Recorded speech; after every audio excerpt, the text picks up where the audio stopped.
C'est ça. Oh, la vie est dans les sangs. Oh, les sangs. Dieu n'a créé que le sang.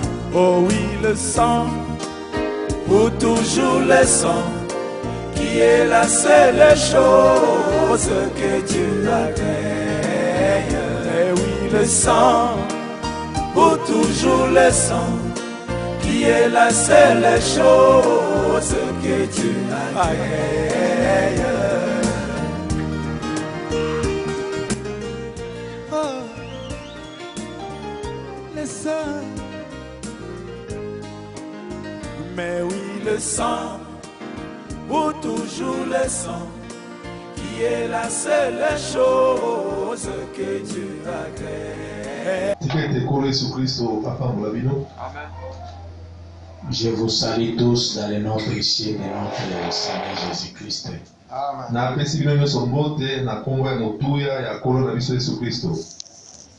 Nous poursuivons notre message sur Viva. Tozali kokoba na sango na biso likolo na kobikaka Mora, kokufaka enseveli, kokundama ressuscita kosekwaka et revena. pe kozonga lisusu. Nous sommes à la première partie qui est Viva. Tozali na eteni ya liboso oyo ezali kobikaka. Nous sommes en train de montrer l'importance de la vie du Seigneur Jésus-Christ sur la terre. Tozali kolakisa litomba ya bomo ya Nkolo Yesu awa na mokili. Et nous avons montré que la vie du Seigneur Jésus-Christ sur la terre, Pe tolakisaki yango ete bomo ya Yesu Kristo awa na mokili. quand on dit Seigneur, il faut insister. Nkolo Yesu Kristo awa na mokili. C'était pour manifester l'amour de Dieu envers nous. Ezalaki mpona komonisa bolingo na Nzambe epai na biso. Toute la vie du Seigneur Jésus sur la terre était la manifestation de l'amour. Bomoi nyonso ya Nkolo Yesu Kristo awa na mokili ezalaki komonisama ya bolingo. Et nous avons vu devant cette femme dans Jean chapitre 8. Pe tomonaki yango liboso na mwasi wana na mokanda ya Yohane mokapo ya mwambe. Cette femme qui a été surprise en flagrant délit d'adultère. Mwasi oyo bakutaki azali kosala ekobo. Jésus a dit que celui qui n'a pas de péché jette le premier la pierre sur cette femme. Yesu alobaki ete moto oyo nana asali lisumu te azala moto ya liboso ya kobwakela mwasi oyo libanga. Et tout le monde s'est retiré. Pe bato nyonso bamibendaki. Pendant que Jésus était en train d'écrire avec son doigt sur le sol. Na tango oyo Nkolo Yesu azali kokoma na mosapi na ye na mabele. Et le frère Branham a dit qu'il était, quand Jésus était en train d'écrire au sol, Ndeko Branham alobi ete tango Yesu azali kokoma na mabele, il était en train d'écrire les péchés de chacun des accusateurs de cette femme-là. azalaki kokoma lisumu ya moko na moko ya bafundi oyo bafundaki mwasi wana. Parce que la Bible dit dans Jean 8 que condamnés par leur propre conscience. Biblia ezali koloba na moka. Parce que la Bible dit dans Jean 8. Bokanisa ete Parce que. Po ete Biblia ezali koloba na mokanda ya Yohane mokapo ya mwambe.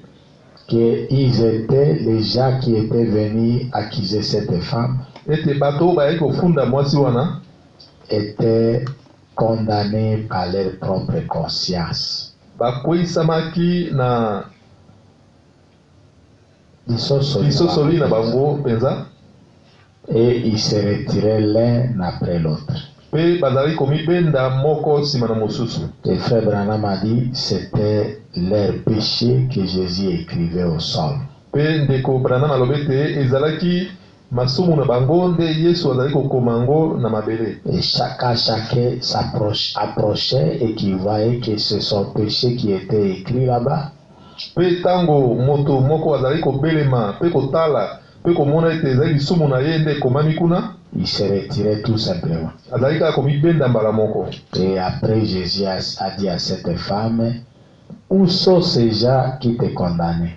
Pe nsima Yesu alobaki na mwasi wana, wapi bato oyo bafundaki yo? La femme a dit, ils sont partis. Mwasi alobaki ete bakei. Et Jésus lui a dit, Pe Yesu alobaki na ye, moi non plus, je ne te condamne pas. ngai pe lokola nakweyisi yo te, Mais va kasi kende, et ne pêche plus. kasi kosala lisumu te. Frère Branham a dit, Ndeko Branham alobi, c'était l'amour de Dieu qui était descendu jusqu'au fond dans les péchés, là où se trouvait cette femme. Ndeko Branham alobi ete ezali bolingo, C'était ezalaki bolingo nde ekitaki l'amour de Dieu. bolingo na Nzambe nde ekitaki na mozindo mpenza mpo na mwasi wana, Jusqu'au niveau où cette femme se trouvait dans les péchés. kino esika oyo mwasi wana azwamaki kati na masumu, Et cet amour lui a pardonné. mpe bolingo wana elimbisaki ye. Et Frère Branham a dit, c'est comme ça que cet amour de Dieu a été manifesté. C'était pour nous montrer l'amour de Dieu et la grâce de Dieu. Ndeko Branham alobi ete ezali nde lolenge wana nde bolingo na Nzambe emonisamaki mpo na kolakisa biso ngolu na Nzambe mpe bolingo na Nzambe. Et nous avons vu avec vous hier Mpe tomonaki elongo moko na bino lobi oleki que quand Jésus habitait sur la terre, ete tango Yesu azali kobika awa na mokili, pendant qu'il manifestait l'amour de Dieu, na tango azali komonisa bolingo na Nzambe, alors cet amour-là, c'est le titre chapitre 3, bongo bolingo wana kolandana na mokanda ya Tite mokapo ya misato, verset 1 à 8. nzela moke ya kotanga liboso kino na mwambe. Cet amour-là a manifesté la grâce. Bolingo wana emonisaki ngolu. Et cette grâce et cette miséricorde ont apporté le salut à l'homme. Pe bolingo wana pe mawa wana ememelaki moto, ememaki lobiko epai na moto. Et non pas seulement le salut, mais ça a apporté la régénération. Kaka lobiko te, kasi ememaki pe kozongisama ya sika. La régénération, c'est mbongwama. Le renouvellement, c'est ça que zongisama ya sika. Ememaki pe mbongwama epai ya bato. Et cette régénération-là s'était accompagnée avec le renouvellement de l'esprit. Pe mbongwana wana tambolaki esika moko na kozongisa sika ya molimo. Et c'était ça l'œuvre du baptême du Saint-Esprit. Pe yango wana ezalaki mosala ya molimo santo. L'œuvre du baptême du Saint-Esprit. Mosala ya libatisi ya molimo santo. Nous allons lire la Bible. Soko tanga Biblia. Nous allons lire la Bible dans Romains chapitre 4. Toko tanga Biblia na biso na mokanda baloma mokapo ya mine. Verset 1 à 5. Nzela moke ya kotanga liboso kino ya mitano. Que dirons-nous donc qu'Abraham, notre père, a obtenu selon la chair? Toloba boni mpona Abrahama. Eloko nini tata na biso azwaki yango na nzela ya nzoto? Si Abraham a été justifié par les œuvres, Soki Abrahama alongisamaka na nzela ya misala, il a sujet de se glorifier, akoki komikumisa, mais non devant Dieu. kasi akomikumisa te liboso na Nzambe. Car que dit l'Écriture? Po ete likomi elobi nini? Abraham a crié à Dieu Abrahama andimelaki Nzambe, et cela lui fit imputer à justice. pe yango etangemelaki ye boyengebeni.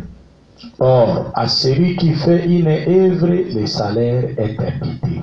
Nzokande epai na moto oyo asali mosala lifuti ezali. Non comme une grâce, Lifuti yango ezali te lokola ngolu, mais comme une chose due. kasi lokola eloko yango ezali penza ya ye. Lokola lifuti. Lokola lifuti yango ezali ya ye.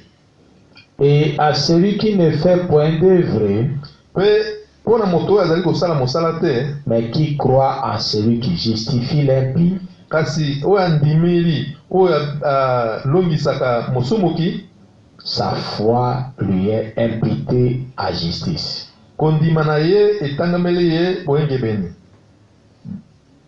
Voilà. Nous allons prier Dieu. Tokobondela Nzambe. Seigneur Jésus-Christ, créateur des cieux et la terre, Kolo Yesu Kristo mondialisi na lola pe na se, nous te bénissons et nous te louons topamboli yo pe tokumisi yo, parce que tu es merveilleux pour nous. po ete yo ozali malamu mpona biso.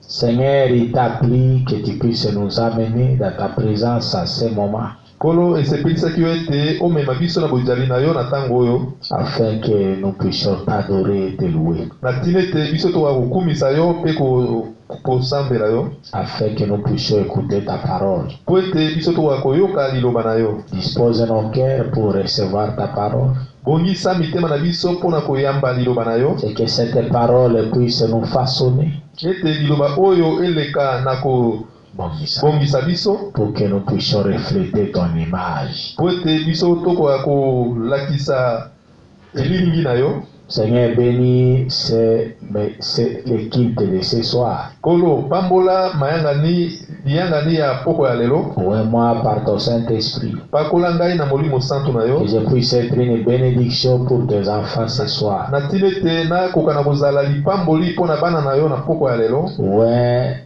l'interprète par ce même Saint-Esprit, Pakola molimboli na molimo santo wana moko, qu'aucun esprit impie ne puisse se trouver à ce lieu, ete ata molimo moko te ya mbindo ekoka na kozwama na kati na esika, mais que nous puissions marcher avec toi, ete biso toleka na kotambola elongo moko na yo, que nous puissions te laisser nous conduire et nous gouverner. ete totika yo okamba biso mpe okonza biso. Manifeste-toi dans nos vies, Seigneur. Mimonisa kati na bomoi na biso nkolo. Nous te le demandons, bénis tes enfants, mon épouse, mes enfants et les frères qui m'aident dans la technique et toute ma famille qui est ici. Nasengi ete opambola mwasi na ngai, opambola bana na ngai, opambola bandeko mibali mpe basi, opambola bandeko nyonso bazali kosunga ngai na technique.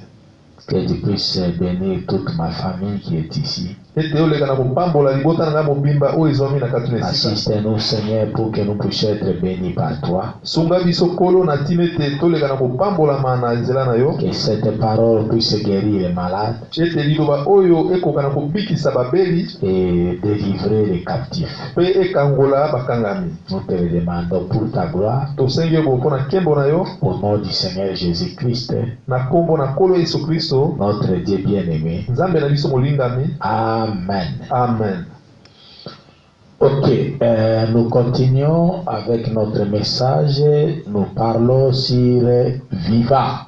Tozali kokoba na sango na biso, tozali kosolola likolo na kobikaka. Frère Branham a dit, le poète avait chanté en Viva, il m'a aimé. Ndeko Branham alobi ete moyembi alobaki ete na kobikaka alingaki ngai. Et nous sommes en train de voir l'amour de Dieu. Pe tozali komona bolingo na Nzambe. Nous avons vu avec vous la fois passée que l'amour de Dieu, c'était le Saint-Esprit.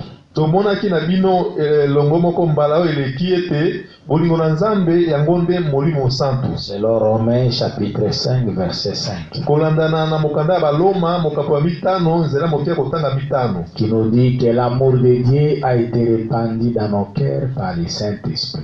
Oyo elobi ete bolingo na Nzambe esopamaki na mitema na biso na nzela ya molimo santo. Et nous avons vu que Dieu a tant aimé le monde, selon Jean chapitre 3 verset 16. Pe tomonaki ete Nzambe alingaki mokili na mingi na koleka kolandana na Yohane 3:10, qu'il a envoyé son Fils unique, nde atindaki mwana na ye moko ya likinda, afin que quiconque croit à lui na ntina ete moto nyonso ya kondimela ye ne puisse pas périr, akufa te, mais qu'il ait la vie éternelle. kasi azwa bomoi na seko. La venue du Seigneur Jésus-Christ sur cette terre boyei ya nkolo yesu kristo awa na mokili c'était la manifestation de l'amour de Dieu. ezalaki kotalisama ya bolingo na nzambe. Et cet amour de Dieu a été projeté sur la terre, mpe bolingo wana na nzambe esopanaki na mokili de sorte que il a produit la grâce de Dieu pour l'humanité.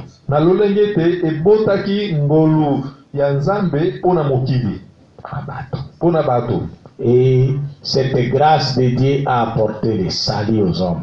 mpe ngolu wana ya nzambe ememaki lobiko epai na bato. C'est ça le but pour lequel le Seigneur Jésus vivait sur la terre. nde mosala oyo nkolo yesu kristo Le but, nde ntina ya mosala oyo yesu kristo aye kosala ngo wana mokili c'était pour nous manifester l'amour de Dieu ezali mpona kolakisa biso bolingo na nzambe et nous sauver, mpe kobikisa biso, nous faire grâce. kosalela biso ngolu. La grâce est venue à travers l'amour de Dieu. ngolu eyaki na nzela ya bolingo na nzambe. C'est cet amour de Dieu-là qui a été projeté sur les hommes et ça a amené la grâce sur ces gens-là. ezali bolingo na nzambe nde esopamaki epai na bato, nde elakisaki, Ça a amené. nde ememaki ngolu epai na bato. Et nous avons dit que tel le Seigneur Jésus est, tel nous devons être sur cette terre. mpe tolobaki ete ndenge moko nkolo yesu kristo azalaki, mpe ndenge moko biso esengeli tobika awa na mokili. C'est-à-dire nous devons être pleins d'amour sur la terre. elingi koloba ete esengeli totondisama mpenza na bolingo awa na mokili. Et nous avons vu avec vous hier que quand nous avons le Saint-Esprit dans nos âmes, mpe tomonaki na bino elongo moko lobi oyo eleki ete ntango ozali na molimo santu kati ya quand nous, ntango tozali na molimo santu kati ya bomoto na biso ya kati, nous devons vivre exactement comme le Seigneur Jésus. esengeli tobika mpenza lokola nkolo yesu kristo abikaki. C'est-à-dire, nous devons aussi manifester cet amour de Dieu qui est répandu dans nos cœurs par le Saint-Esprit, elingi koloba ete esengeli tolakisa bolingo oyo ezali kati na mitema na biso, l'amour de Dieu. bolingo ya nzambe oyo ezali kati ya mitema na biso na nzela ya molimo santu. Nous devons manifester ça envers les pécheurs ou les malades qui est autour de nous. esengeli tomonisa yango epai na babeli to basumuki oyo bazali zingazinga na biso. Et quand nous manifestons cet amour envers eux, mpe ntango tozali komonisa bolingo wana epai na bango, ce sera le fait de nous mettre dans leur peau. ekozala na lolenge ete tomitia na esika na bango. Ce sera le fait de considérer leur douleur ou leurs conditions tristes. ekozala na lolenge ete tokoka na komona mpenza mpasi oyo bango bazali kobika, komona mpe mpasi oyo bazali koyoka, Ou leurs conditions tristes. To lolenge na bango ya mawa. to lolenge na bango ya mawa. Voir que mais cet homme, cette femme est perdue. komona ete mobali oyo to mwasi oyo abungisami, Avec ce genre de vie, il est perdu. na lolenge ya bomoi oyo abungi mpenza. Vous n'allez pas vous moquer de lui, mais vous avez pitié de lui. yo koseka moto wana masumu te, kasi yo koyoka nde mawa mpo na ye. Et quand vous avez pitié de lui, cette pitié-là va amener la grâce de Dieu à se manifester sur cet homme ou sur cette femme-là. mpe ntango oyo ozali na mawa ya moto wana, mawa wana nde ekobota, Ça va amener ekomema bolingo na nzambe epai na moto wana, la grâce. ekomema ngolu na nzambe. La mawana, c'est ça l'amour.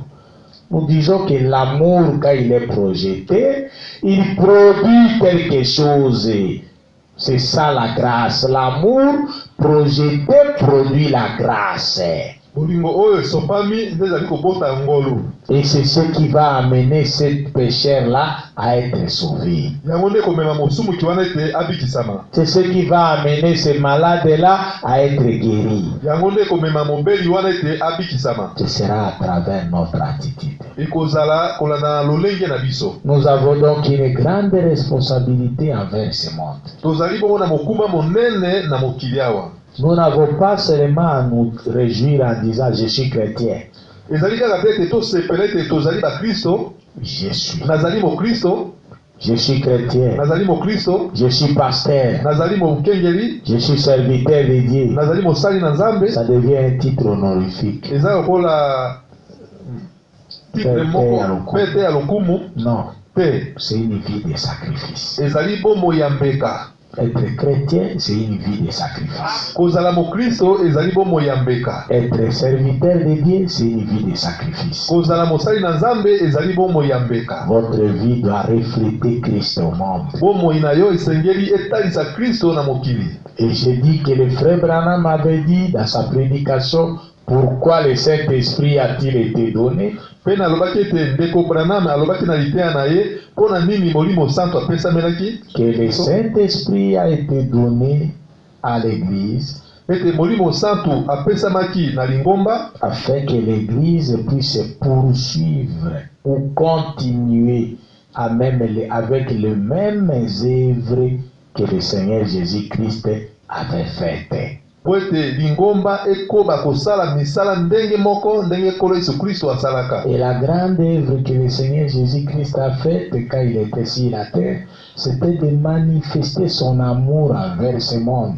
Pe mosala monene oyo Nkolo Yesu Kristo alakisaki yango ntango azalaki na mokili ezalaki nde bolingo na ye mpona bato.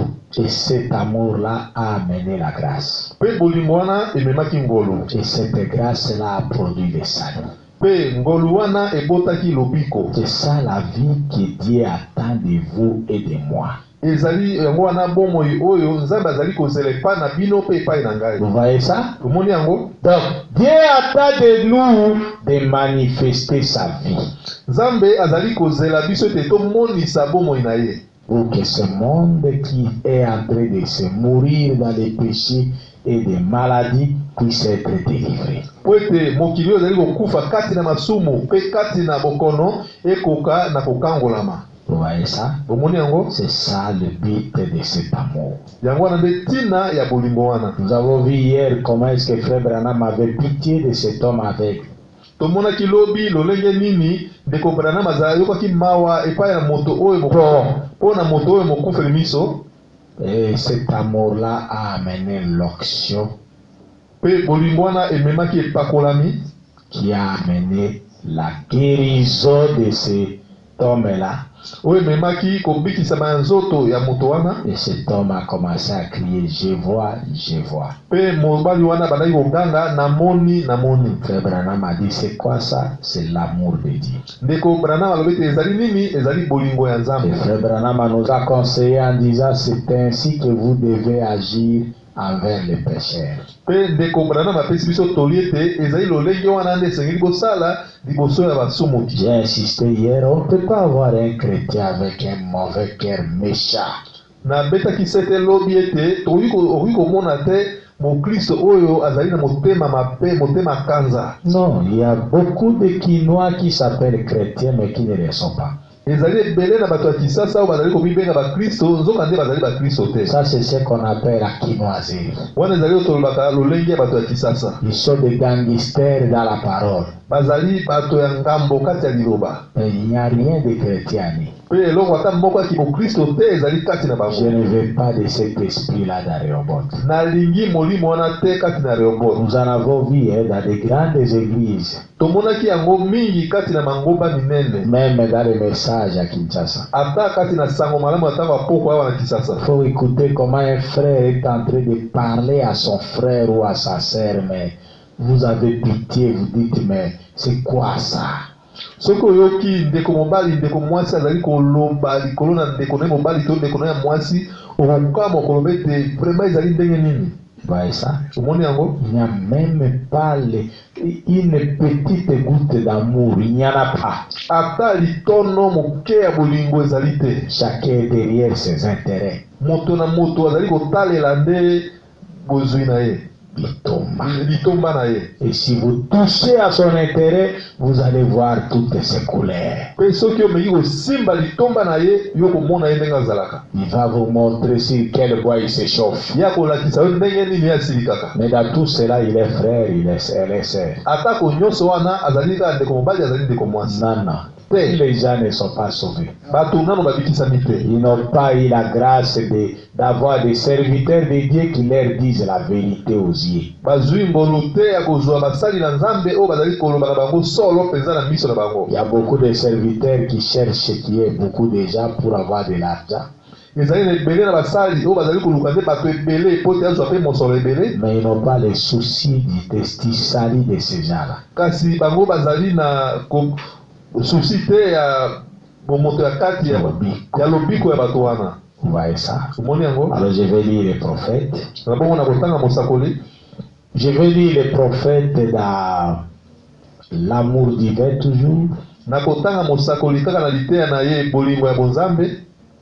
Prêché le 26 août 56. eteyami mokolo ya tuku mibale na motoba sanza ya mwambe mobu tuku mitano na motoba. Je ne serai pas trop long aujourd'hui. Je vais prêcher pendant 1 heure parce qu'on doit faire la maison des dons. na kokende mpenza molai lelo te kasi na kotanga na koteya kaka nsima ngonga moko. na koteya kaka ngonga moko po ete nsima tokokende na ndako ya makabo. Je vais lire le paragraphe 36 parce que le frère Branham continue à nous dire hier que pour avoir l'amour divin, vous devez créer une bonne atmosphère. na kotanga kaka nzela moke ya tuku misato na motoba po ete ndeko Branham alobaki na biso lobi ete po ete okoka na kozwa bolingo na bonzambe esengeli okela zebi ya malamu zingazinga na yo. Et il a même dit qu'il y a beaucoup de gens que nous aimons. pe alobaki ete ezali na ebele na bato oyo biso tolingi bango. Et nous aimons les côtoyer. pe tolingi kozala na bango esika moko. Mais il y a d'autres personnes que nous aimons. ezali mpe na bato mosusu biso tolingi bango. Et nous aimons aussi les côtoyer. tolingi mpe kozala na bango esika moko. Mais à un moment donné, nous sentons qu'il y a quelque chose dans ces gens-là qui nous empêche d'être avec eux. pe na ntango moko tozali komona ete ezali na eloko moko ezali na kati ya bato wana oyo ezali kosala ete tozala na bango esika moko. oyo ezali kopekisa biso ete tozala na bango esika moko. Il y a quelque chose dans ces gens-là qui nous empêche d'être avec eux. ezali na eloko moko kati na bato wana oyo ezali kopekisa ete tozala elongo moko na bango. Le frère Branham a dit c'est quoi? ndeko Branham alobi ete ezali nini? C'est l'atmosphère que ces gens-là créent. ezali zebi oyo bato wana bazali kosala. C'est l'atmosphère que ces gens-là créent qui nous empêche d'être avec eux. ezali zebi oyo bato wana bazali kosala yango nde ezali kopekisa biso ete tozala na bango elongo moko te. Et je vais lire le paragraphe 36 de l'amour divin pour écouter comment est-ce que nous devons créer une atmosphère spirituelle. na kotanga na nzela moke ya tuku misato na motoba mpona kolakisa ete lolenge nini esengeli tosala zebi wana ya molimo Dans l'amour divin. kati ya bolingo ya bonzambe.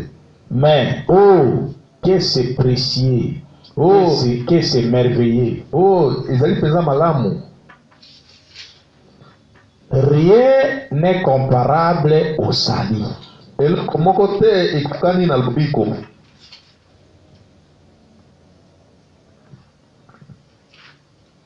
Avoir le salut, kozwa lobiko, kozala na lobiko, ça, vous n'en avez pas pleinement conscience, mes amis.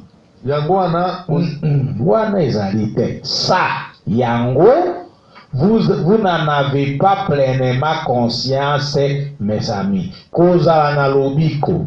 Yango, bozali penza koyeba yango malamu te baninga. Importance ya lobiko. Je reprends ce paragraphe. Mais oh, que c'est précieux, que c'est merveilleux. ezali malamu, ezali penza malamu. Rien n'est comparable au salut. eloko moko te ekokani na lobiko.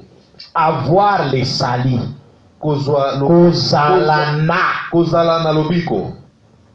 Ça, vous n'en avez pas pleinement conscience. Donc le fait d'avoir le salut, vous n'avez pas vraiment conscience de ça. Pour qui vous appelez chrétien, kozala na lobiko boza koyeba penza litomba na yango te bozozwa considération na yango te bozomona kaka daiti eloko moko ya dans l'air ndenge wana. C'est ce que le frère Branham a dit. Il continue, il dit, je suis certain que le diable tient cela éloigné de vous. Nandimete ya solo Satana azui yango penza akangi yango penza mosika na bino.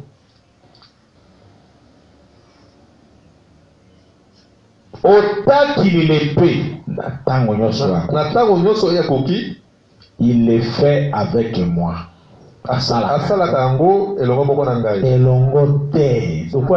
Elongo ligoba ke Satana na Branham bako travailler sika moko. De elongo. Asalaka yango pe po na ngai, pa na ngai, avec moi pa na ngai. Ndenge wana ya kotenir bénédiction na Nzambe mosika na bato. Elongo ligoba assemble. Le diable ne travaille pas avec Branham. Donc il vous empêche de réaliser la valeur d'une âme. Azaliko petisa yo omona motuya ya bomoto moko ya kati ya yo. Kumbe bomoto ya kati Satana azopekisa omona valeur na ngo te. Toka kotia moto moko ya kana église mais makama Nzambe azaka ngo sérieux te. Azala kaka superficiel, azala kaka alere, amona penza parole de Dieu na importance te de mosala ya diable yango wana. Atenir bato éloigné. Omoni même pongyo ya memaka biloba Nzambe. Moto akofanda bien kaka tango ya koyoka parole pongye bato. Satana alingi bozala éloigné na parole. Alors zo calculer abibe na ko éloigné ndenge ni so na pekisa ke l'église te akoyoka ngai akoyeba ngai to Satana tikanati yake na église mais eloko na kosala ezaki kuna na église alanda liloba te alala akenda kota na église mais alala. Comme ça, comme il m'a vu, là, ma tenir est toujours le pas. C'est ça le travail du diable. De tenir les gens éloignés du salut. Kosimba te. Kotia bato mosika. Kotia bato bazala mosika na lobiko. Voyez ça? Bomoni yango? Frère Branham a dit, il est fait aussi avec moi. Ndeko Branham lobete asalaka pe yango epai na ngai. Il vous empêche de réaliser la valeur d'une âme. Azaliko pekisa bino boyeba litomba ya bomoto ya bino akati. Avez-vous jamais songé à ce que c'est au vrai sens de l'éternité? Oso kanisi penza tina ya bomo ina seko. Ya seko na seko. Et à combien de temps vous serez dans cet état? État oui. Oso kanisa oso fanda yo moto sakana bomo inayo. Oso fanda okanisi seko na seko. Oyo izana suka te oza ndenge nini? Po fandi otali pe nzoto oza na kati na yango. Okosala tango boni kati na yango. Oso fanda okanisi yango. Donc Branham azotula mituna wana mpona komema bato baza na conscience na lobiko. Koyeba kina mokili toza bapaya. Noko miso pelisa na nzoto, posa na nzoto kangi yango makasi. Memakama na Nzambe potika ngai. Nalembi. Nakoka pongi. Nazwaki makasi ya koya te. Ba rezo ezala kaka epa na liloba. Mais epa na Nzambe bato baza dispose te. Mais epa ya mokili baza na tango. Kokotala match ya football ba okende balemba te. Mutaki olongwa wala epa na biso na kikola ke tina stade de Martyrs kolanda match. Soka za fanatique ya ekipe wana. Soka zaki na mbongo ya transport te akoluka ndenge nyonso azwa transport akende. Mais koya koyoka liloba moto afai na quartier wana plaza ya koyoka liloba. Un problème. Sokuta mes frères bona nini pasteur alembaki na bosanaki, c'est-à-dire Nzambe aza na valeur te na bomo inaye. Nzambe aza na dernière position Et nani azosala mosala wana Satan. C'est ça la stratégie du diable. Ce que frère Branham a dit. Éloignez les gens de la parole de Dieu. Éloignez les gens du salut. Même le sommeil que les gens dorment pendant la prédication, c'est le diable.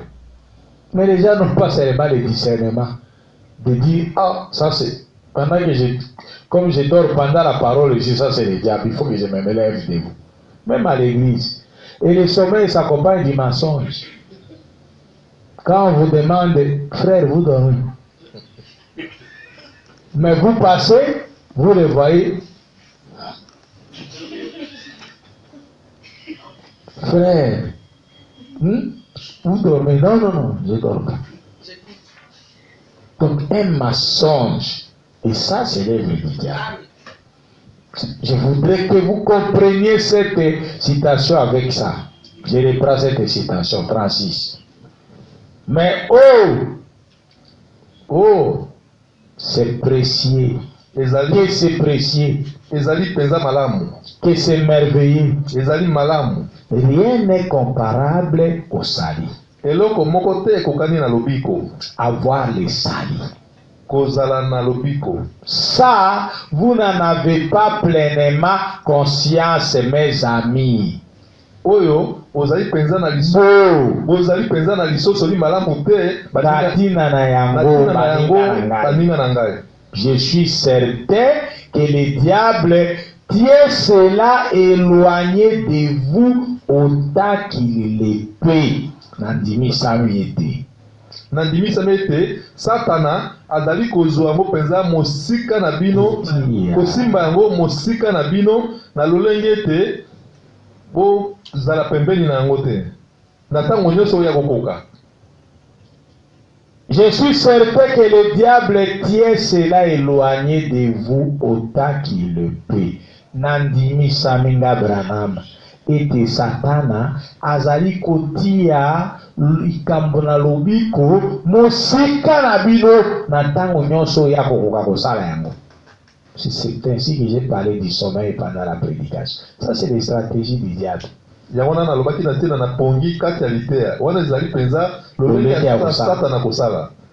diable ne peut pas vous dire n'allez pas à l'église. Vous allez le découvrir vite. Il vous laisse aller à l'église. Mais il vous tient pour que vous n'écoutiez pas la parole. On va prêcher, vous dormez. Vous sortez de l'église comme vous étiez entré. Quand le diable se frotte les mains, il dit ok, je vais lire. Qui s'appelle chrétien, qu'elle s'appelle chrétienne, mais je ne vais pas qu'il écoute la parole. Je vais toujours les faire dormir.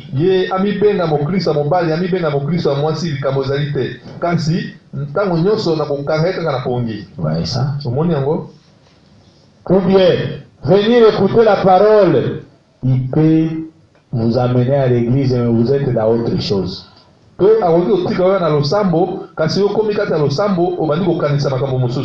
n'allez pas saisir la portée de la parole, vous allez rentrer toujours dans les choses du monde. Ça, c'est l'œuvre du diable.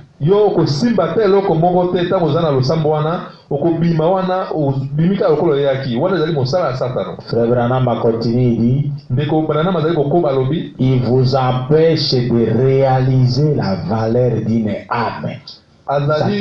Satana azali kopekisa yo kososola tina ya bomoto ya nayo ya kati. Ouais, ça.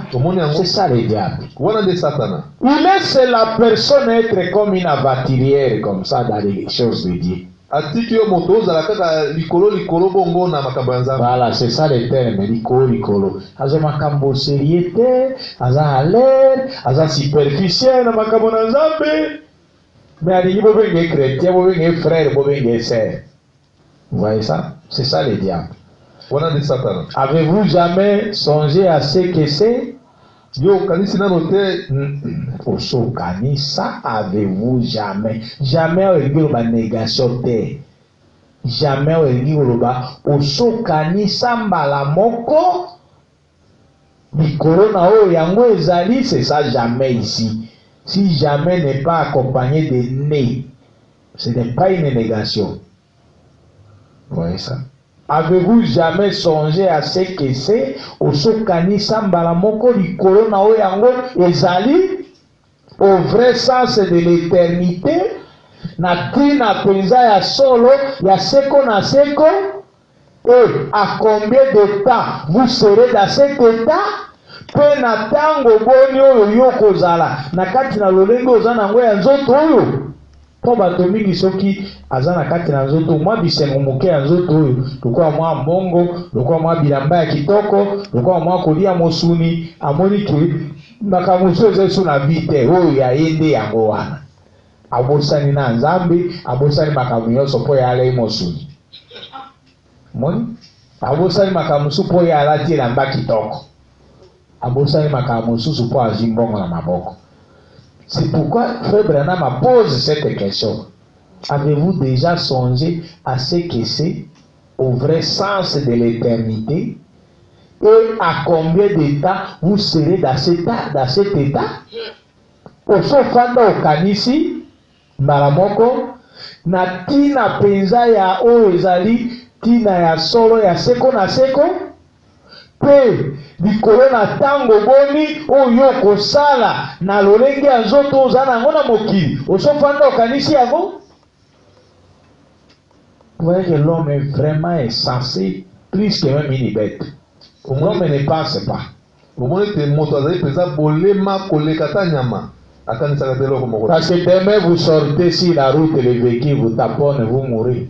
Tout l'orgueil est parti. Po ete lobi okobima na balabala motuka etuti yo okufi mpe makambo nyonso esili lolendo nyonso esili. Voyez ça.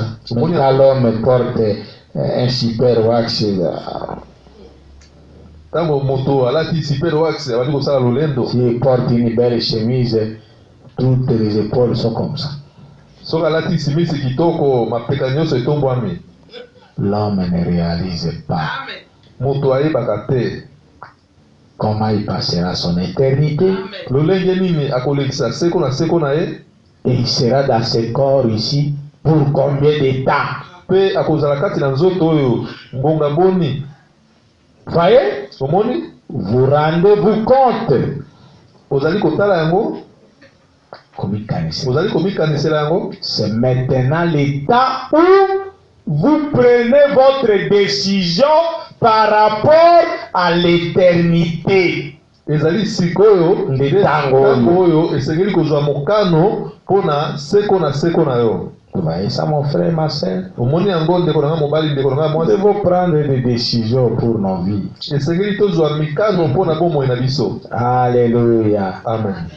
Alors nous allons au paragraphe 38, toujours l'amour divin. Donc sikoyo na nzela mokia kotanga tuku misato na mwambe kaka na litea ya mosakoli bolingo ya bonzambe. Bon, lisons un passage quelque part dans l'écriture. Totanga bikomi moko kati na makomi. Juste pour un peu de kaka pona asilisi maloba te. Je désire na sepeli asilisi maloba te. J'ai à cœur quelque chose. Nazali kati na motema nazana eloko moko na motema. J'aimerais l'expliquer pendant quelques instants. Nakolinga na limbola yango sima mwa tango moke. Na mwa tango moke. Puis nous terminerons la réunion. Pe tokosilisa yangani. Et il y aura un autre service ce soir. Pe ekozala na mosala mosusu na poko ya lelo. Et maintenant j'ai un message qui m'est venu à cœur l'autre jour. Sikoyo nazali na sango moko eyelaki na motema mokolo mosusu. Quand je revenais, tango nazali kozonga, et j'aimerais, si Dieu le veut, nakosepela soki nzambe alingi. Et si je suis de nouveau ici dimanche matin prochain, pe soki nazali susu awa mokolo yenga na tongo ezali koya, je le prêcher premièrement au tabernacle. Na te yango nano awa na mongombo. Na église na ngai. C'est quelque chose que j'ai à cœur. Eza eloko moko ezali na motema na ngai. À propos de notre temps. Pona tango na biso. C'est-à-dire le temps de la fin. elingi batango ya suka. Et c'est ça le message de l'amour divin. Pe yango wana nde sango oyo bolingo ya bonzambe. Je vais au paragraphe 39. Nakei na nzela moke ya kotanga 37. Voilà pourquoi ça a un rapport avec le temps de la fête. Suivez le frère Branham. Paragraphe 39. Nzela moke ya kotanga 37. Je suis allé manger quelque part. Nakendeki kolia esika moko. Et je me suis dit, Pe na milobelaki. eh bien, est-ce que je deviens fou? Malamu nakomi nde moto aliboma. Qu'est-ce qui ne va pas chez moi? Eloko nini eza kotambola epai na ngai te? Malamu te epai na ngai. Eloko nini eza kotambola malamu te epai na ngai? Je ne supporte pas ces musiques et toutes ces choses qu'ils ont aujourd'hui. Nazali ko supporter miziki te Oyo, miziki oyo pe makambo oyo eza lelo qu'ils ont. oyo baza nango lelo. Ces femmes d'un esprit faible et borné qui chantent. Basi oyo bazali na molimo ya botau pe maele na bango mokuse oyo bazali koyemba. Ah, vous pouvez suivre la chanson de cette dame-là. C'est quelle dame d'abord? Une païenne Osolanda qui s'appelle chrétienne. nzembo ya mwasi wana, mwasi nini wana mopagano oyo azali kobenga mokristo ya mwasi Parce qu'elle chante le nom de Jésus. po azali koyemba kombo na Yesu Non. te. Suivez frère Branham. Tolanda ndeko Branham. Là, dans un palais d'ivoire, cette dame-là qui chante dans un palais d'ivoire. Mwasi wana azali koyemba kati ya ndako oyo basali yango na pembe ya nzoku. Et tout ça, Pe nyonso wana j'ai dit, nalobaki il doit y avoir quelque chose qui ne va pas chez moi. Le Seigneur est là. esengeli ezala na eloko moko eza kotambola malamu te epai na ngai. Suivez le frère Branham. Olanda ndeko Branham. Et le Saint-Esprit a dit. Pe molimo santo alobaki. Frère Branham se disait qu'il doit y avoir quelque chose qui ne marche pas bien chez lui. Mais suivez comment le Saint-Esprit l'a corrigé. Ndeko Branham alobaki ete eza na eloko moko te ezali kotambola malamu kati na ye. Comme il n'aime pas les musiques du monde, il n'aime pas ces chansons que ces femmes du monde chantent, il se disait qu'il doit y avoir quelque chose qui ne marche pas chez lui. Lokola azali kolinga te miziki oyo basi wana bazali koyemba pe yango wana alobaki Miziki ya moko. miziki ya mokili oyo basi wana bazali koyemba yango alobaki te ezalaki na eloko moko ezali kotambola malamu te epai na ye. Et le frère Branham a dit, Pe ndeko Branham alobaki paragraphe 40, na nzela moke ya kotanga 40. et le Saint-Esprit a dit, Pe molimo santo alobaki oh non, oh te, oh non, oh te, si tu aimes le monde ou les choses du monde, soki yo olingi mokili pe makambo ya mokili, l'amour de Dieu ne m'aime pas à toi. bolingo na Nzambe ezali ata epai na yo te. Le Saint-Esprit lui a rappelé les Écritures. Molimo santo akaniselaki ye makomi. C'est où? Ezali wapi? C'est dans Jacques chapitre 4, verset 4. Ezali na Yakobo mokapo ya 4 nzela moke ya kotanga 4. On peut lire ça. Tokoki kotanga yango. Jacques 4, verset 4. Yakobo mokapo ya 4 nzela moke ya kotanga 4. Voilà pourquoi le frère Branham a dit Yango wana ndeko Branham alobaki que les... Voilà pourquoi le frère Branham a dit que c'est quelque chose qui a un rapport avec ce temps-ci.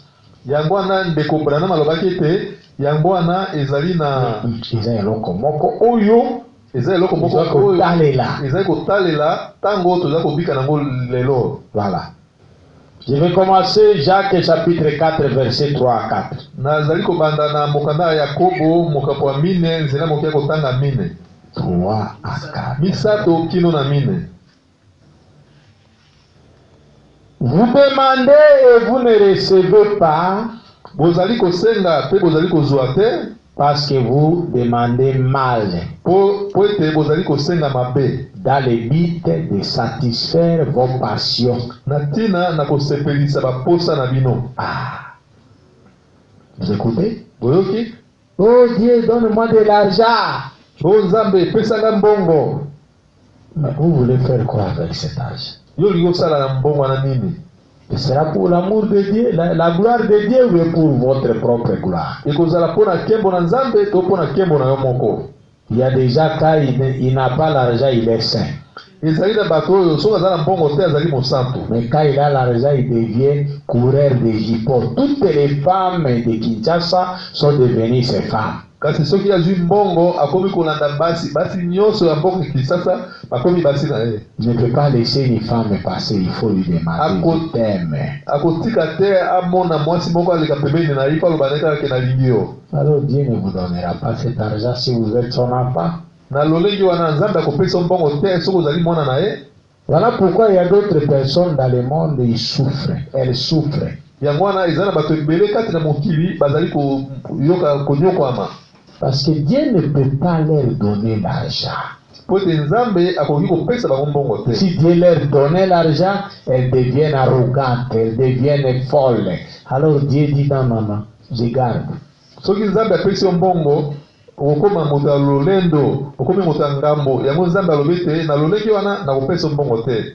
Verset 4.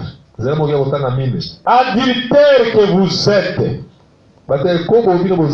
Ne savez-vous pas que l'amour du monde est inimitié contre Dieu?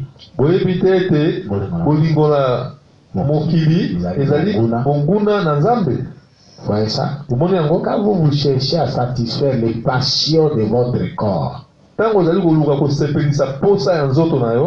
vous êtes ennemi de Dieu. C'est ce que Jacques dit. Ne savez-vous pas que l'amour du monde est inimitié contre Dieu?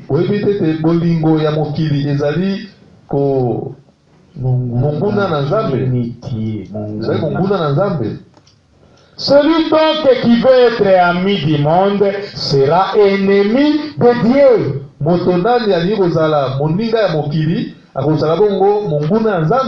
Voilà l'écriture. Et c'est ce que le Saint-Esprit a rappelé à Branham. Le Saint-Esprit lui a dit non, non, non, tu n'es pas fou. Il dit, si tu aimes le monde ou les choses du monde,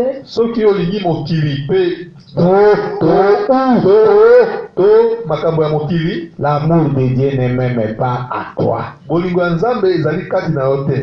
Paragraphe 41. Vous voyez ça, Église? Vous devez contrôler vos ambitions et votre cœur. Vos ambitions,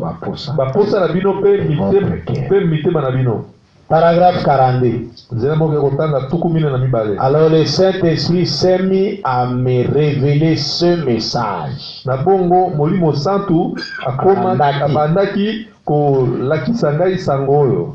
Je n'aurais pas eu le temps ce matin. Je n'aurais. Je suis trop fatigué. En plus. Mais peut-être si le Seigneur le veut, le dimanche matin prochain, si nous sommes encore dans les parages, j'ai quelques voyages de prévus cette semaine. Mais si je suis encore dans les parages dimanche matin prochain, si Dieu le veut, Freneville l'annoncera samedi pendant son émission, parce que Freneville, qui était son pasteur associé, il animait une émission à la radio où il prêchait. Nous viendrons apporter ce message. Et je désire l'apporter d'une certaine manière. C'est un message évangélique pour ces jours, cette ère et cette saison. Pona tango pe pona eleko. Paragraphe 43. Et j'ai prédit il y a 6 mois, Et de qui? eleki sanza motoba Que cette année était la dernière pour l'Amérique. ete mbula oyo ezali mbula ya suka mpona Amerika. Et nous verrons si cela est conforme à l'évangile ou non. Tokotala yango soki yango ekokani na sango malamu to te. Le moment de sa fin est arrivé, l'Amérique. Tango ya suka ya Amerika ekomi. Ou bien elle prendra son essor, ou bien elle s'effondrera cette année, c'est vrai. To Amerika ekomata to ekokwea na mbula oyo. Eza ya solo. Eza ya solo. 44. Tuku mine na mine. Bon, vous les jeunes enfants, je voudrais que vous apportiez un bout de papier. Bino bilenge bana na kosepele te bomema lokasa. Eteni ya lokasa. Et que vous notiez cela dans la page de garde de votre Bible. Ete bo koma yango na lokasa liboso na Biblia na bino. Alors, quand Frère Branham ne sera peut-être plus de ce monde, na bongo tango ndeko Branham akozala lisusu na mokili oyo te, vous pourrez voir si j'avais raison ou tort. bokotala yango soki nalobaki solo to te. Voyez? Bomoni? Ainsi vous saurez si le Seigneur me parle encore. Na bongo Vous voyez? na bongo bokoyeba soki kolo azali kolobela nga mpenza ya solo lisusu. Vous voyez ça? Bomoni yango? Donc, c'est quoi ça? Ezali nini? L'atmosphère dans laquelle nous vivons. Zebi oyo tozali kobika kati na yango. C'est ça ce qui produit les résultats. Yango nde ezali kobota mpano. Je vais revoir ça dans 47 et 48 dans la même prédication. Na kotala yango na nzela bokia kotanga tuku mine na sambo, tuku mine na mwambe, kaka na litea oyo bolingo na bonzambe. Eh bien, c'est étrange de voir les gens, Pe ezali ya kokamwa komona bato, les genres de personnes, lolenge ya bato, ceux que nous côtoyons ba oyo totambolelaka bango, et ce que nous faisons. pe oyo biso tosalaka. Bon, nous devons tous nous rendre à cette évidence. Pe esengeli biso nyonso tokóma na esika wana. Il y a des gens dont on aime vraiment la compagnie. Ezali na bato oyo Tolingaka tolingaka kotambola na bango. Et il y en a d'autres, des braves gens, Pe ezali na bamisusu bato malamu, des gens qu'on aime, bato oyo tolingi, mais qui ont en eux quelque chose qui fait qu'on a du mal à rester à leur compagnie. ezali na loko Kasi, mais kasi ezali na loko moko ezali kati na bango oyo ezali kosala ete tokoka kotambola na bango. toza na pasi ya kozala na bango esika moko. On a du mal à rester à leur compagnie. Toza na pasi ya kozala na bango esika moko. Vous voyez ça? Omoni yango? Un chrétien ne reste pas ensemble avec n'importe qui. Mokristo azali moto te azalaka esika moko na moto nyonso. Vous êtes avec une fille de jipette jusqu'au cuisse ici, c'est ça, c'est jipette. Déchiré derrière, c'est votre ami, non? Vous êtes à l'aise avec elle. Ofandi wana na moninga moko ya mwasi afandi alati jipe ya mokuse pe asoli jipe yango na nsima. Lolenge nini ya moto wana? Comment tu es à l'aise avec elle? Ndenge nini ofandi mpenza malamu esika moko na ye? Ça, c'est un fait. Wana ezali yango ezali kambo. Un fait là solo bongo. Yango ezali ya solo bongo. Et nous voulons en parler. Pe tolingi tolobela yango. Cela est dû à l'atmosphère que cet individu, homme ou femme, crée lui-même. Yango wana ezali nde zebi oyo Ezali nde edi euti na zebi oyo moto wana to mobali to mwasi azali kosala yango. kokela ye Azali moko. kokela ye moko. Paragraphe 48. Nzela moke kotanga tuku mine na mwambe. En effet, Na bongo vous êtes un créateur en miniature, ozali mokeli ya moke.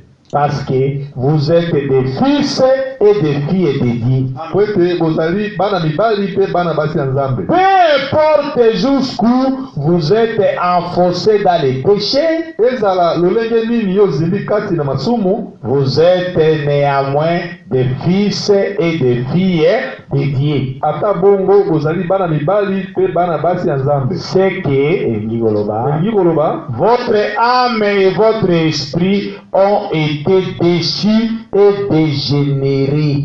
elingi koloba ete bomoto na yo ya kati mpe molimo na yo ekweya mpe elongwe na esika na yango. Mais Dieu est votre créateur. kasi nzambe azali mokeli na yo. Et dans votre état déchu, mpe na lolenge na yo ya kokweya, vous êtes une création perdue ozali ekelamu ebungi et séparée de Dieu, mpe okabwani na nzambe, dominé par le diable. okonzami na satana. C'est vrai. ezali ya solo. Mais vous êtes néanmoins des fils et des filles de Dieu. ata bongo ozali mwana mobali mpe mwana mwasi ya nzambe. Il ne veut pas qu'aucun de vous périsse, alingi te ete moko na bino akufa, mais que tous viennent à la repentance. kasi bango moto nyonso akoma na kobongola motema. Ça c'est Romains chapitre 2 à partir du verset 4 à 6 là-bas. wana ezali baloma mokapo ya mibale nzela moya kotanga mine kino na motoba. Voyez, bomoni, et il a fait tout ce qui est en son pouvoir. mpe asalaki nyonso ezali na makoki na ye. Seul Dieu lui-même pouvait le faire. kaka nzambe ye moko nde akokaki kosala yango. Dieu donnait la possibilité à sa créature d'accepter cela. kopesa makoki na ekelamu na ye po ete bandima yango. andima yango. Et d'être ce qu'il veut que vous soyez. mpe ozala oyo ye alingi ete ozala. Revenir à votre état normal et personne ne peut point. kozonga na esika na yo mpenza mpe ata moto moko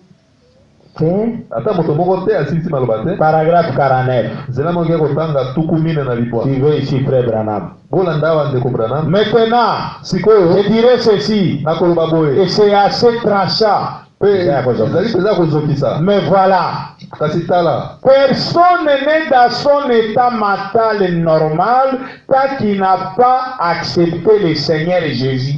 ata moto moko te azali na lolenge ya maele malamu Tango nyonso oyo andimeli nano nkolo yesu te. Vous voyez ça? omoni yango. Et frère Branham a continué, il dit, mpe ndeko Branham azali kokoba alobi, c'est une déclaration forte, ezali elobeli moko makasi mpenza, mais c'est la vérité. kasi ezali solo. Personne n'a toute sa tête tant qu'il n'a pas accepté Jésus-Christ comme son sauveur personnel.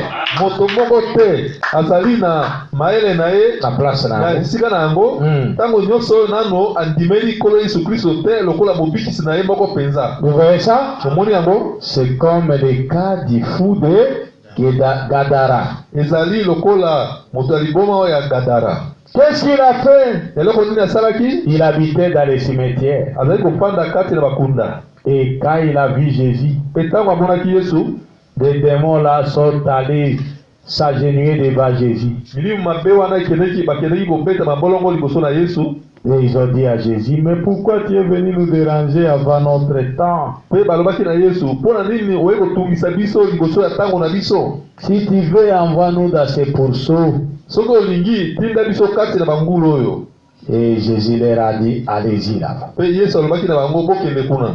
Et la Bible dit, mpe biblia ezali koloba, c'est alors que ils se sont, cet homme-là est revenu dans son bon sens. mpe ezali na lolenge wana nde moto na ntango wana nde moto wana azongaki mpenza na lolenge ne ya malamu. C'est-à-dire, aussi longtemps que il n'avait pas rencontré Jésus, il n'était pas dans son bon sens. elingi koloba ete na ntango nyonso oyo ye akutanaki nano na yesu te, azalaki na lolenge ne ya malamu te. C'est ainsi que le Seigneur Jésus dit, et le frère Branham a dit que un homme aussi longtemps qui n'a pas crié à Jésus-Christ, il n'est pas dans son bon sens. Yangwana ndeko Il dit que c'est ça ce que les Écritures disent. Yangwana ndeko brana wawete na tango nyoso oyo moto andimeli nano Yesu Kristo te lokola mobikisi na ye azali nano na mayele ne malamu te. Je vais lire ça dans Marc chapitre 15 Marc chapitre 5 verset 15. Na kotanga yango na mokanda Malako mokapo 5 nzela mokia kotanga 15. Voilà. Écoutez ce que ça dit. Marc 5 15. Malako 5:15.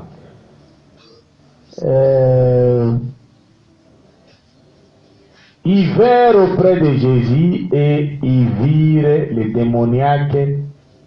Bayaki liboso na Yesu pe bamonaki moto ya molimo mabe, celui qui avait eu la légion, moto oyo azalaki na milimo mabe belé, assis vêtu et dans son bon sas, avandaki pe alati bilamba pe na lolenge ne malamu, et ils firent saisi de frayeur, pe abangaki, ils firent pe babangaki.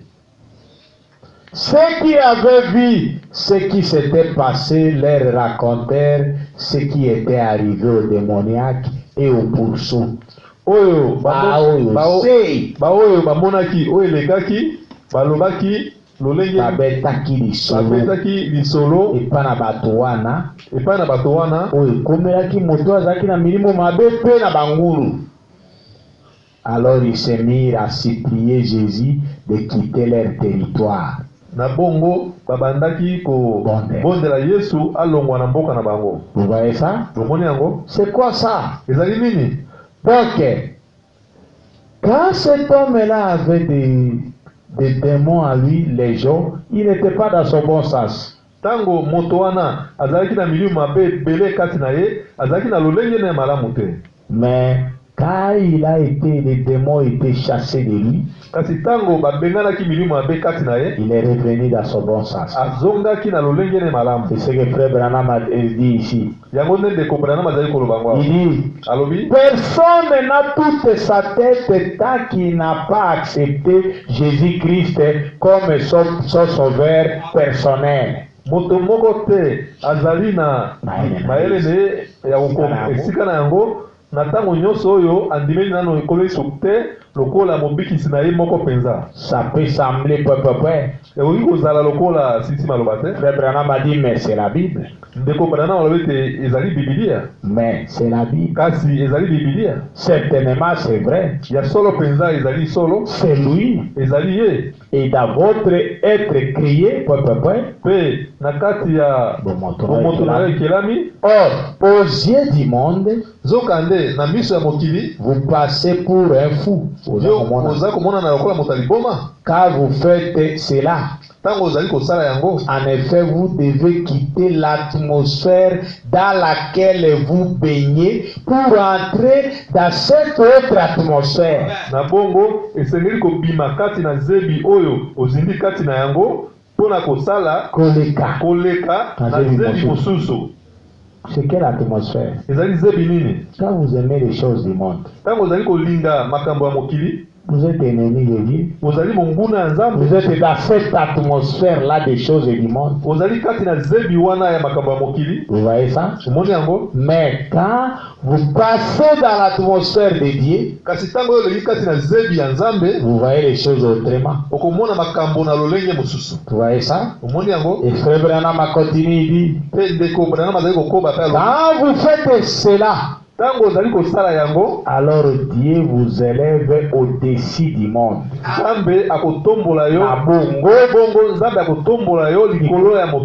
Et vous vivez dans une atmosphère céleste.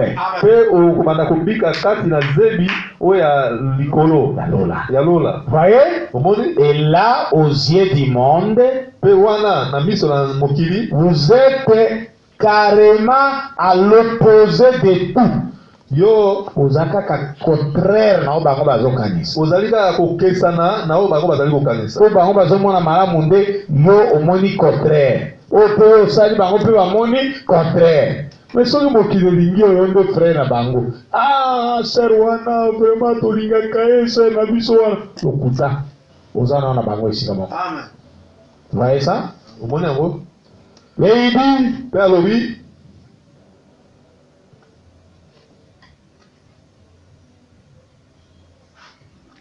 vous voyez? omoni Et ceci est à l'opposé du monde. Ceci, notre atmosphère à nous. mpe zebi na biso ezali ya kotelemela mokili. Vous voyez? omoni Paragraphe 50. nzela moki ya kotanga 15. Alors, ce que vous voulez, na bongo oyo olingi c'est que Christ vous élève dans une atmosphère où vous êtes heureux. ezali ete kristo atombola yo kati na zebi oyo okozala nango kati na esengo Paisible. Vous en kimia. oza na kimia. Et dans cette atmosphère, vous créez un climat. mpe na kati ya zebi wana okeli Lolenge moko. lolenge moko. Mwana nzambe azalaka te omoni elonge bimbi. Oh, tika mwini ekomilisere taza boye ndenge nini? Non, climat nini ozocréer? Bible elobi la mauvaise humeur engendre la mauvaise humeur. lolenge ya mabe ebotaka lolenge ya mabe. Les gens s'approchent de vous, vous dites bato babelemi pembeni na yo bazali nokangi elongi. c'est quoi? Quel est le problème? likambo ezali nini? Ce sont des influences démoniaques. ezali wana kobendama ya satana Mili. ya milimu mabe. Et la Bible dit mpe biblia ezali koloba un visage serein elongi ya kofungwa elongi oyo ya kofungwama montre la disposition du cœur. ezali kolakisa lolenge ya motema. Vous voyez ça? omoni yango Si votre visage n'est pas serein, ça montre que votre cœur a des problèmes pleins. soki elongi na yo ezali ya kofungwama te elingi koloba ete motema na yo ezali na makambo ebele na kati. Comment vous irez au ciel avec un cœur plein de problèmes? ndenge nini okokende na lola na motema na yo etondi makambo ebele bo. Paragraphe 51. nzela moki ya kotanga 15 Or, bien des fois, Mbalami, nzoka nde mbala mingi nous, dans les églises, biso kati na mangomba ça peut paraître étrange. ekoki komonana lokola lolenge mosusu, Mais regardez-y de près. kasi botala yango mpenza pene. Bon, ceci, c'est pour l'église. malamu oyo ezali mpo na lingomba, C'est pour les gens.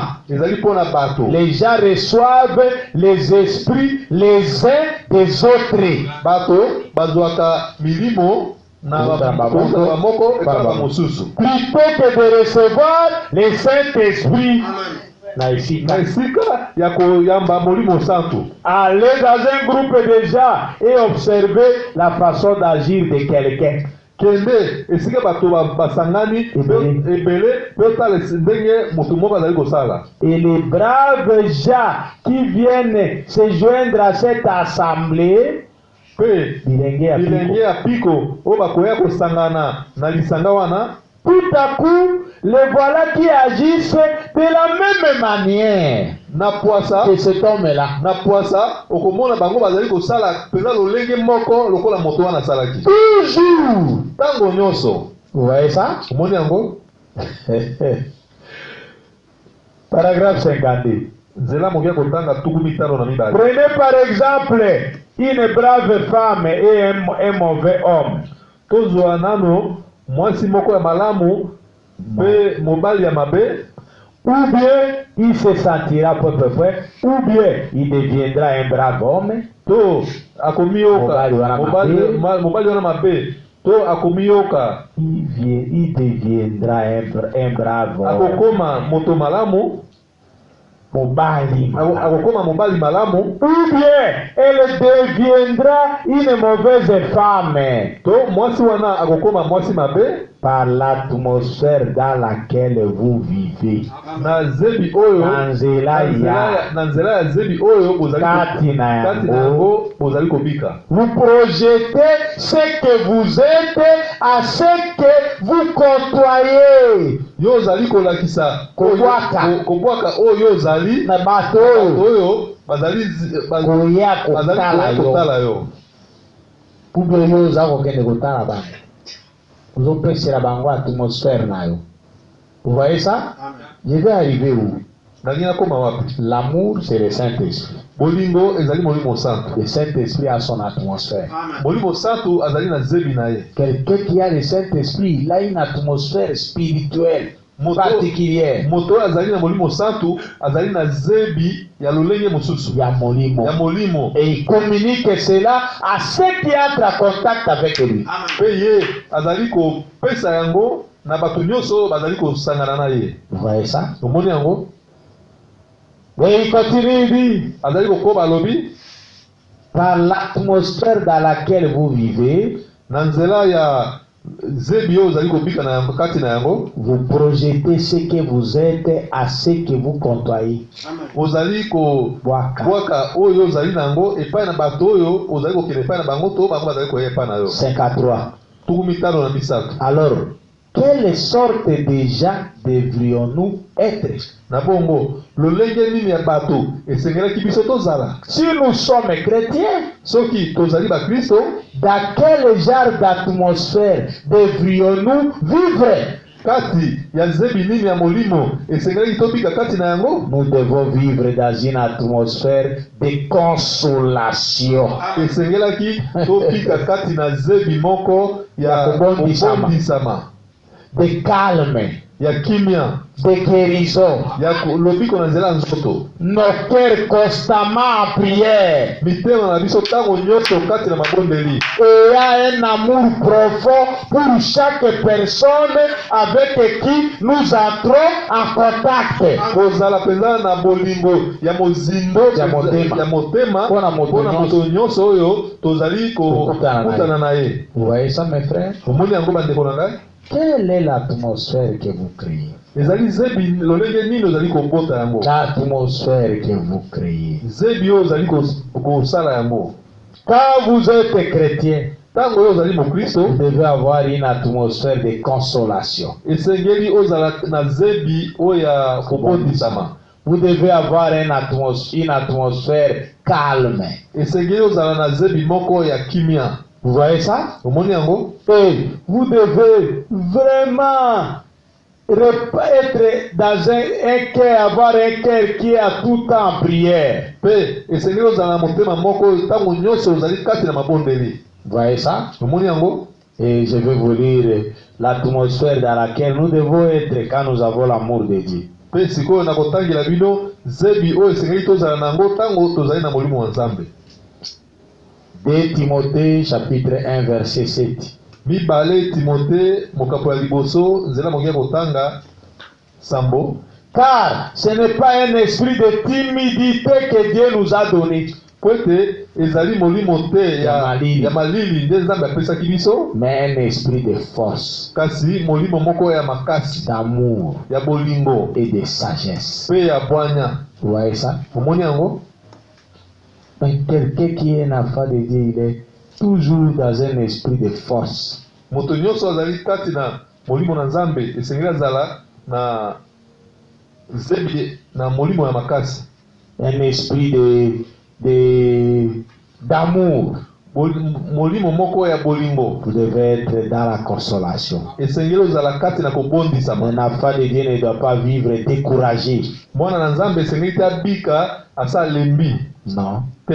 Vous avez la force. Vous avez cet amour-là.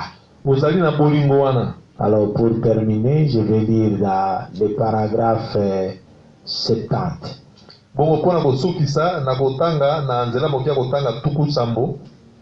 Toujours l'amour divin.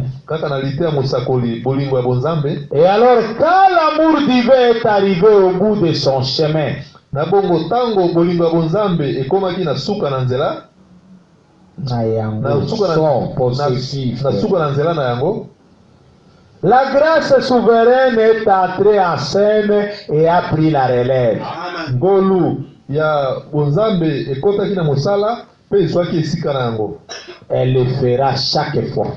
Ekosala yango tango nyonso. Si vos motifs sont bons, soki posa na bino ezali malamu, si vos intentions sont bonnes, soki pe lolenge na bino ya kosala motif soki pe motif na bino ezali malamu, intention mabanzo na yo. soki pe mabanzo na yo ezali malamu, Si vous avez l'amour divin soki bozali na bolingo ya bonzambe et que vous croyez, pe yo ndimi, allez de l'avant, kende liboso sans rien douter. kobeta tembe te. Quand vous en êtes au point où vous avez l'impression d'être arrivé au bout du rouleau, soki yo okomi na esika oyo te omoni, vous omoni avez ete l'impression, soki omoni ete okomi na suka omoni lokola été. omoni lokola ete okomi na suka ya nzela na yo, Alors la grâce souveraine prend la relève. na bongo ngolu ya bonzambe ezwi esika. Vous voyez ça? Omoni yango. Et je vais dire quelque chose dans la prédication pour compléter ça. Souvent, nous nous décourageons. Quand vous voyez que c'est comme si les choses ne marchent pas bien, on se décourage. On dit, ah, je vois que Dieu m'a abandonné. Hein. Je vois que rien ne va marcher. Hein. Non, non. Quand il semble que vous êtes arrivé au bout de votre force, au bout du rouleau, c'est alors que la grâce souveraine entre en scène. Et prend la relève. Bala mosusu so omoni makambo ezali kotambola te, okobanda kolemba nzoto, bandi kolemba nzoto, nzoka nde ezalaki nde ntango ya kozwa piko, ntango wana nde ngolu ya bonzambe eyaka kozwa esika. La force est parfaite par la faiblesse parfaite. Makasi oyo ebongi be kati na bolembu oyo ebongi be. Prêché le 19 novembre 61. Eteyami mokolo ya zomi na libwa sanza zomi na moko mobutuku motoba na moko. Je vais au paragraphe 189. Nake kotanga na nzela mokia kotanga kama moko tuku mwambe na libwa. Oh Dieu, c'est la prière des frères Branham. Eza libondeli ya ndeko Branham. Oh Nzambe, puisse l'église devenir comme cela. tikete lingomba ekoma bongo. Arriver à Ekoma na ya asisi maloba te. que l'église en arrive au point où elle ne peut plus tenir par ses capacités naturelles. Ete lingomba ekoma na esika oyo ete ekoki susu te ko Tierikia na yango na makoki na yango penza ya bonzoto. Vous voyez ça? Omoni yango. Mais où elle doit s'en remettre à Dieu. Kasi na esika oyo esengeli lingomba emipesa epai na Nzambe. Que les méthodistes aient honte d'être méthodistes. Tikete bato ya méthodiste bazala na soni ya komibenga ba méthodiste. Que les baptistes et les pentecôtistes aient honte qu'ils arrêtent de vouloir tenir bon. Tikete ba pentecôtiste na bato ya baptiste batika Bazwa soni ya koloba ete batika ko simba makasi. Qu'ils arrêtent de vouloir tenir bon. Batika kosimba makasi Et qu'ils se livrent à l'esprit. pe bamipesa na molimo. Quelle est la leçon? Lite ezali nini? Ne faut pas compter sur nos propres capacités. Il faut regarder sur les capacités de Dieu. Esengeli kotala likolo na makoki ya Nzambe. C'est alors que Dieu va agir. Na wana nde Nzambe akosala. Même si les choses paraissent comme si rien ne va marcher, mais regardez à Dieu. Ata soki makambo ezali kosala lokola kotambola malamu te, kasi yo talela kaka Nzambe. Tournez le regard vers Jésus. Talela Yesu. Paragraphe 190. Nzela moyo kotanga kama moko na tuku libwa. C'est alors que Jacob est devenu un prince de Dieu. Na wana nde Na tango wana nde Jacob akomaki mwana mokonzi ya Nzambe. La Bible dit qu'il est devenu un prince. Biblia lobete akomaki mwana ya mokonzi. Et que son nom a été changé. Pe kombo na ye ebongwamaki. Voyez-vous? Omoni? Et souvenez-vous, Pe komi kanisela. c'était un homme grand et fort de ce côté-ci. Azalaki ezalaki mobali moko mpinga pe makasi na ngambo wana. Na ngambo oyo. Na ngambo oyo. Intellectuellement puissant. Na mayele penza, azali penza na mayele maka mingi. Mais de l'autre côté, kasi na ngambo mosusu c'était un prince boiti. Azalaki mwana mokonzi oyo azali kotenguma. Avant de rencontrer Dieu, et toute cette histoire-là se passait dans Genèse 32. liboso ya kokutana na Nzambe makambo wana nyonso elekaki kuna na buku ebandeli mokapo ya 32. Vous voyez ça? Omoni yango À partir du verset 24 jusqu'au verset 30. kobanda na nzela moke ya kotanga 24 kino 3. Jacob était poussé à bout. Jacob akomaki na suka. Il a pris des présents, des cadeaux, des chèvres, des animaux. Il a envoyé à son frère Esaü. Azwaki makabo, azwaki bataba, biloko ezalaki wana atindaki yango epa ndeko na Esaü. Et pour lui dire que je viens. Pona koloba na ete nazali koya. Calmez-vous. Vanda kimia. Esaü a refusé. Esaü aboyaki. Il a dit, lui il a volé mon droit de naissance, je vais le tuer. Alobaki ete ye ayibaki kilokulutu na ngai na koboma ye. Il a envoyé le dos deuxième fois et Esaü a refusé. Atindaki makabo mbala mibale Esaü aboyaki. Troisième fois Esaü a refusé. Mbala misato Esaü aboyaki. Et la Bible dit, il a pris ces deux femmes, Rachel et Léa. Il a dit, allez devant moi, précédez-moi. Oya misato azwaki basi na mibale Rachel na Léa abibokende kuna liboso nga nazali koya sima. Et ses 11 enfants, allez-y. Pe bana na ye zomi na moko na biboele abibokende. La Bible dit que Jacob est resté seul avec Dieu. Jacob atikalaki ye moko na Nzambe. C'est alors qu'il a lutté avec Dieu toute la nuit. Na wana nde abundaki na Nzambe butu mobimba. Et l'ange du Seigneur est descendu. Pe mwanje na kolo akitaki. Il a commencé à lutter avec Jacob. Abandaki kobunda na Jacob. Et Jacob était un homme fort. Pe Jacob azalaki mobali moko makasi. Et vers le matin, pe pene na tongo, Jacob tenait encore cet ange. Jacob azalaki kosimba nano mwanje wana. L'ange lui a dit, laisse-moi partir. Mwanje alobaki tika nga na kende. Il a dit, je ne te laisse pas. Alobaki na kotika yote. Il faut que tu me bénisses. C'est alors que l'ange l'a frappé à la hache. Et quand il a frappé à la hache, Jacob a commencé à boitiller. Et alors, Jacob a dit, bien qu'il a été frappé à la hache, il a dit non, non, bénis-moi. Atako mwanje abetaki Jacob na loketo, Jacob alobaki pambola ngai. Et l'ange lui a posé la question, quel est ton nom?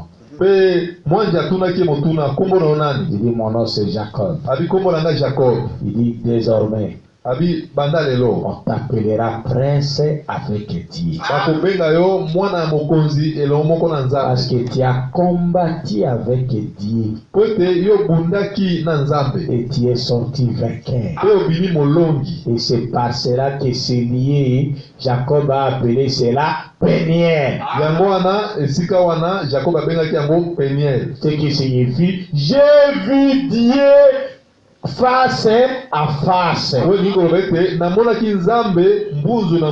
Et mon âme a été sauvée. C'est ça la signification de Peniel.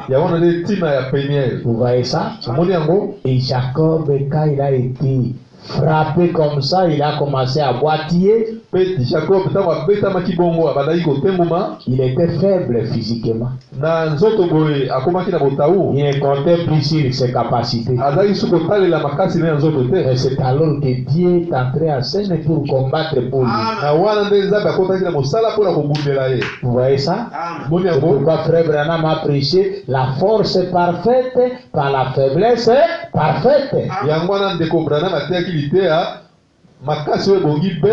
Kati na nzela ya botaou o ebongibe. Vous voyez ça? Il dit c'est quand vous êtes faible que Dieu agit.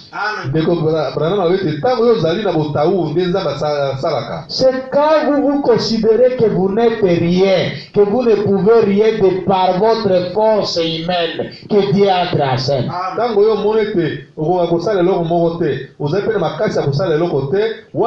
De votre force humaine. Et c'est pourquoi même Paul dans 1 Corinthiens 2, la Bible dit que Paul dit, lorsque je suis allé chez vous, c'était avec crainte et tremblement. Yangwana Polo na mokanda ya 1 Corinthiens 2. Moko bakolito mibale alobete tango na yaki pa na bino na yaki na lolenge ya kolenga pe ya kubanga. Et Frère Branham a dit Paul craignait quoi? ndeko banana malobi ete Paul azali kobanga nini? Il dit que Paul craignait de sortir de la volonté de Dieu quelque part. Paul azali kobanga kobima kati ya mokano na Nzambe esika moko boye. Et c'est alors que quand il se sentait faible comme ça, c'est alors que Dieu l'utilisait puissamment. Bongo ezali na tango oyo Paul azali komimona na botabu bongo nde Nzambe azali kosala ye penza na nguya nyonso. C'est alors que Frère Branham a dit, nous devons sortir de nos capacités humaines. Yango ndeko banana malobi ete esengeli tobima kati ya makoki na biso ya nzoto. Nous ne devons plus compter sur nos capacités. Esengeli totalela lisusu te na makoki na biso. Vous voyez ça? Omoni yango? Et je termine par là, c'est ce que le Frère Branham a dit ici. Pe nazali kosukisa wana nde esika ndeko banana malobi awa. La Bible dit qu'il est devenu un prince et que son nom a été changé. Parce que ça c'est paragraphe 190. Nzela bokia kotanga kama moko ya tuku libwa ndeko banana alobi ete wana nde la Bible dit qu'il est devenu un prince avec Dieu. Bible ezali koloba ete wana nde akomaki mwana mokonzi elongo na Nzambe. Et que son nom a été changé. Mpe kombo na ye ebongwamaki. Voyez-vous? Omoni? Et souvenez-vous, ekomi kanisela. c'était un homme grand et fort de ce côté-ci. Azalaki moto moko mbinga pe monene na ngambo oyo. Intellectuellement puissant. Na mayele penza azalaki penza na mayele mingi. Azalaki nguya na mayele. Azalaki nguya na mayele. Mais de l'autre côté, après avoir rencontré l'ange, kasi na ngambo mosusu sima ya kokutana na mwanje, c'était un prince boité. Azalaki mwana mokonzi oyo azalaki kotenguma. Faible. Oyo azalaki na botabu. Et à bout de force. Pe azalaki na makasi te. Par contre, il avait de la puissance devant Dieu. Vous voyez ça? Et il dit au paragraphe 191. Oui, peut-être que votre organisation sera peut-être réduite en morceaux.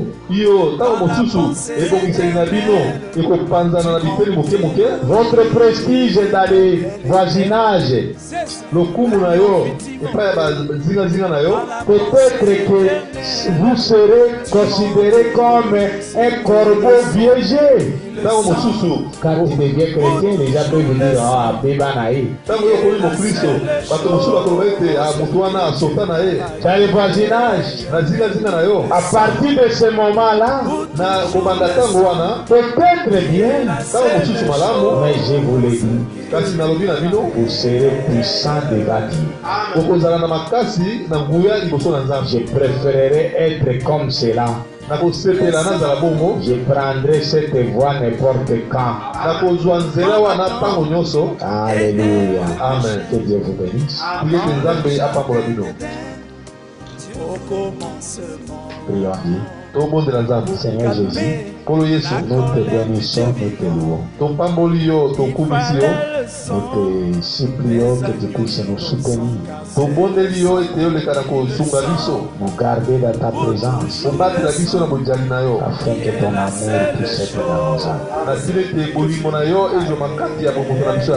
Aide-nous, Seigneur, à savoir que quand les choses semblent ne pas marcher bien pour nous, que nous puissions savoir que toi tu es là avec nous. Que nous puissions plus compter sur nos capacités humaines, mais que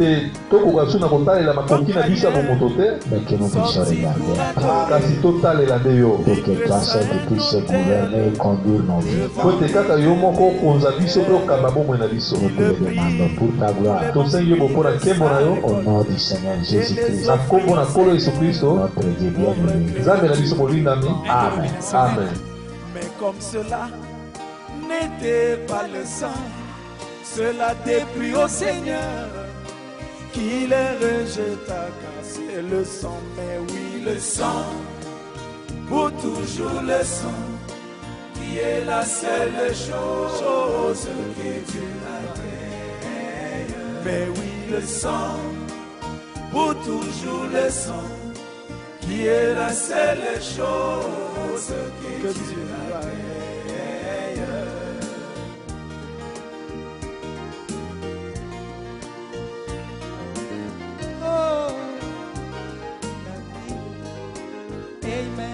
Abel sorti pour adorer. Il dressa un autel devant l'Éternel. Il prit un agneau innocent qu'il égorgea et le sang